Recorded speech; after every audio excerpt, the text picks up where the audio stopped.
เหตุผลใดคนลาวเฮาจึงมาเวียนเทียนและอานิสงส์ในการเวียนเทียนมีหยังแด FC ทุกท่านทุกคนจงมาฟังในคลิปนี้แต่ต้นจนจบทางอาตมาครูบาจะนำอธิบายความหมายและอานิสงส์ของการบูชาดอกไม้ธูปเทียนสุขกายสบายดีสุขีเจริญพรบรรดาศรัทธาญาติโยมสาธุชนพุทธบริษัททั้งหลายมื้อนี้ถือว่าเป็นมื้อวันสำคัญและมื้อสันวันดีเป็นมื้อสีวันสอบมื้อประกอบวันงามถือว่าอยู่ที่วัดบ้านเม็ดสัมพันธ์เมืองสนามไซแขวงอัตตปือมีการจัดกิจกรรมในการนำเอาดอกไม้ธูปเทียนเพื่อนำผ้าน้องน้อยนักเรียนนักศึกษาที่มาเวียนเทียนแต่ละมือแต่ละวันอยู่ในวัดวาอารามเพื่อเผยแผ่ศีลธรรมเพื่อเผยแผ่คำสอนให้แก่น้องน้อยนักเรียนเพื่อให้เป็นคนหูผู้ดี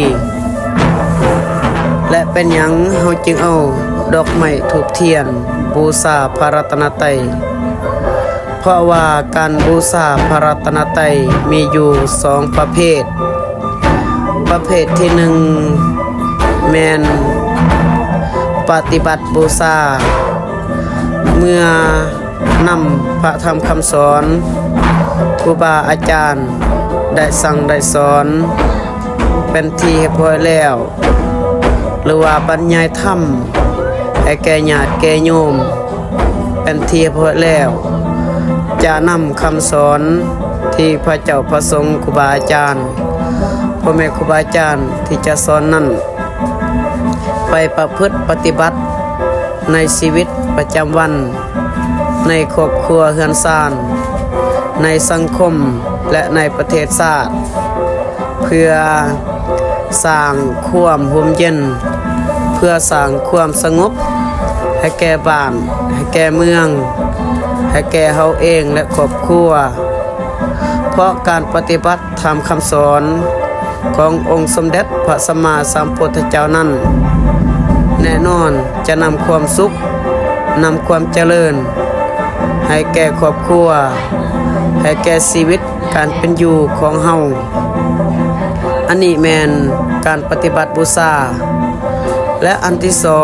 2แม่นสังฆบูชาหมายถึงการนำเอาดอกไม้ธูปเทียนและโภชนะอาหาร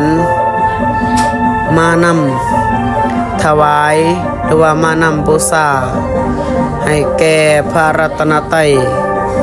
คือคนพระพุทธคนพระธรรมคนพระสงฆ์เพื่อบูชาและจะเกิดเป็นพระอานิสงส์ให้แก่ผู้ที่นำมาบูชานำมาไหว้นำมาเคารพเพราะว่าดอกไม้เปรียบเหมือนชีวิตของคนเฮาและนำเอาของหอมและของที่สะอาดงดงามเพื่อนำบูชาพระรัตนตรัยนอกนั้นก็แม่นได้นำเอาโภชนะอาหารได้บูชาพระรัตนตรัยเพื่อเกิดพระอานิสงส์ตามทำนองของธรรมตามคำสอนขององค์สมเด็จพระสัมมาสัมพุทธเจ้าและอานิสงส์ของการบูชาพระรัตนตรัยนั้นมีอยู่3อย่างหลักๆอันที่1แม่นพุทธบูชามหาเตสะวันโตบุคคลผู้ใดได้บูชาคนพระรัตนตรัยหรือว่าคนพระพุทธจะได้ยศถาบรรดาศักดิ์สังคมและคนอ้อมข้าง มีการย่องย่อสรรเสริญมีการคบค้าอยากขอความช่วยเหลือและไผๆก็ฮักและไผๆก็เอ็นดูสงสารเพราะเนื่องมาจากอานิสงส์ของการบูชาพระรัตนตรัยและอย่างที่สองแม่นบูชาคนประธรรมคือธรรมบูชามหาปัญโยบุคคลผู้ใดได้บูชาพระธรรมนั้นจะมีสติปัญญาอันเสียบแหลมสุขมลมลึกรู้จักจำแนกอันใดดีอันใดชั่วและอันใดที่บ่ควรเฮ็ดและอันใดที่ควรเฮ็ดเพราะเมื่อคนมีปัญญาแล้วแน่นอนบ่ตกเป็นเหยื่อของคนฉลาดหรือว่าบ่ยอมตกเป็นเหยื่อของคนโง่และผู้คนฉลาดยอมนำตนเองไปในทางที่ชอบไปในทางที่ถูกต้องอันนี้แม่นอานิสงส์ของการบูชาคนประธรรมและอย่างที่สามสังฆบูชามหาโภควโหบุคคลผู้ใดที่บูชาคุณพระสงฆ์นั้นจะมีพละอานิสงส์คือมีโภชนะหรือว่ามีทรัพย์สมบัติอย่างหมื่นโกฏหลายพันโกฏและมี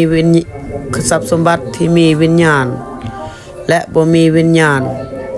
ให้แก่เฮาโดยเฉพาะบุคคลที่เอา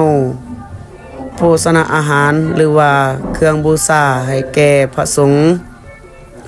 จะมีทรัพย์สมบัติและเครื่องอุปโภคบริโภคมากมายหลายตื้อโกฏและเมื่อเฮามีทรัพย์สมบัติและพาหนะในการดำเนินชีวิตเฮาอยู่ในสังคมเฮาจะมีความสุขเฮาจะมีความเจริญและไผๆก็ต้องการและไผๆก็ฮักก็หอมและไผๆก็อยากคบค้าและไผๆก็อยากร่วมทุกข์ร่วมสุขนำกันอันนี้แม่นพระอานิสงส์ของการบูชาพระรัตนตรัยและความหมายของการเวียนเทียนของประเพณีลาวแต่ดึกดำบรรพ์จนมาฮอดปัจจุบัน